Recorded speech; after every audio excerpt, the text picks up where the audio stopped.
خواجہ صاحب جو ہے نا ہنساتے بہت تھے، تو بعض صوفیہ کہتے ہیں ہنسنے سے دل مردہ ہو جاتا ہے، تو یہ بھی ہے۔ اور ایک جگہ حدیث میں کہ ہنسا کرو اللہ تمہیں ہنستا ہوا رکھے، یہ کیفیات اور صاحب حال پر ہوتا ہے۔ تو اب ہنساتے بہت تھے خواجہ صاحب رحمۃ اللہ علیہ، تو صوفی نے اعتراض کر دیا، تو آپ نے ایک جواب دیا۔ یہ جو آج کل مجھے اپنی طرح صوفی بنانا چاہتے تو میں حضرت کا وہ جواب دیتا ہوں، یہ عشق مبارک تجھے اے صوفی و صافی۔ سمجھ رہے ہو؟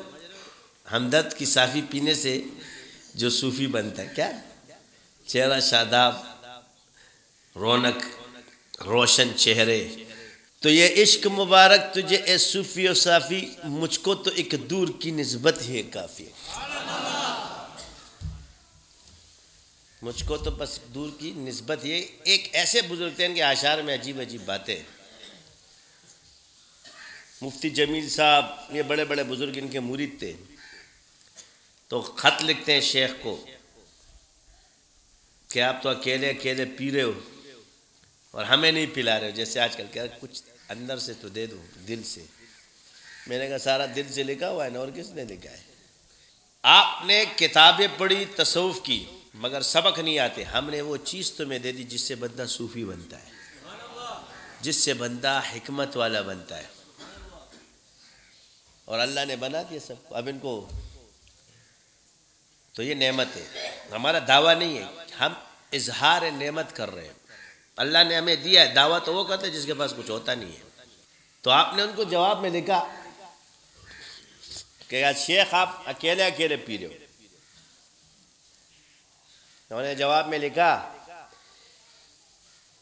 کہ کامیابی تو کام سے ہوگی۔ کیا فرمایا؟ دیکھو الفاظ نوٹ، یہ بہت بڑے عالم کو لکھا انہوں نے، کامیابی تو کام سے ہوگی نہ کہ حسن کلام سے ہوگی۔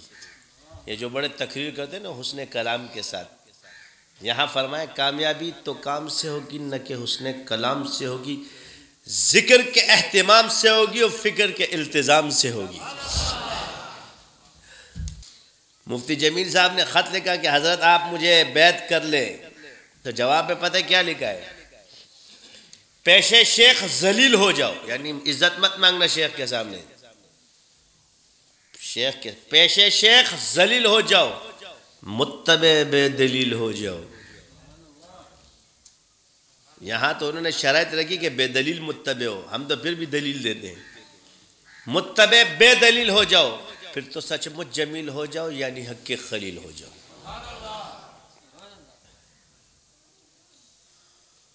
حکیم اختر صاحب رحمۃ اللہ علیہ کا ایک شاگرد تھا، تو آپ یہ پہلے مجاہد کالونی میں تھے، پھر وہ گلشن میں چلے گئے، تو خط میں لکھتا ہے کس سے پوچھے بہار کی باتیں، کیا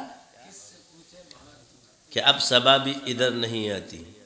تو حضرت کو تو اللہ نے اشعار دیے تھے، اس زمانے کے مولانا روم تھے، وہ بھی اشعار میں اردو میں روم برجستہ اشعار ان کی زبان سے نکل جاتی، تو فوراً انہوں نے برجستہ ان کو لکھا، تم ہی گلشن میں کیوں نہیں آتے جب صبا بھی ادھر نہیں جاتی۔ تو بعض بزرگوں کے فیوزات اشعار میں ہوتے، یہ بھی سنت ہے، ثابت صحابہ کے حسان بن ثابت رضی اللہ تعالیٰ، یہ بھی ایک سلسلہ ہے کہ اشعار سے حسان بن ثابت رضی اللہ عنہ منقبت پڑھتے تھے حضور کی قصیدہ، یہ قصیدہ بردہ آپ کا بہت مشہور ہے، تو یہ بھی ایک رستہ ہے۔ کبھی کبھی ہم لوگ بھی برجستہ بول دیتے ہیں، اس سے کچھ نہیں ہوتا، کبھی کبھی اشعار منہ سے نکل جاتے ہیں، تو یہ ہوتا ہے۔ جیسے وہ لکھا ہے مدتوں کا سفر ہے، لذتوں کی راہ گزر ہے، کلام ان کا زبان میری میں ان کی سن کر سنا رہا۔